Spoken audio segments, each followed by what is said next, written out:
Nora Aunor nagparamdam na nga ba sa kanyang mga anak matapos pumanaw nito lamang Huwebes ng gabi?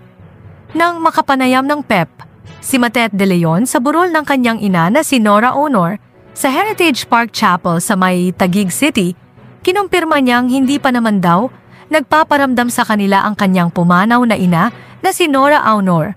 Pero sinusubukan daw nila itong tawagin para makausap sana kahit sa huling pagkakataon man lang, subalit hindi pa daw ito nagpaparamdam sa kanila. Nagparamdam na siya. Hindi, tinatawag ko. Parang tinatawag lang namin na baka... Panalangin na lamang daw ngayon ni Matet de Leon na kung nasaan man daw ngayon ang kanyang ina ay sana magkaroon ito ng kapayapaan dahil medyo naging mahirap daw ang buhay nito noon.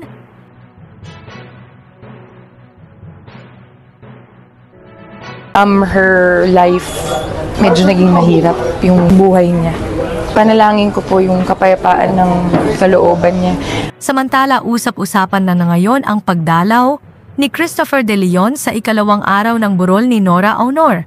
Sapagkat si Christopher De Leon ang dating asawa ni Nora, marami naman ang natuwa sa pagdalaw na ito ni Christopher De Leon.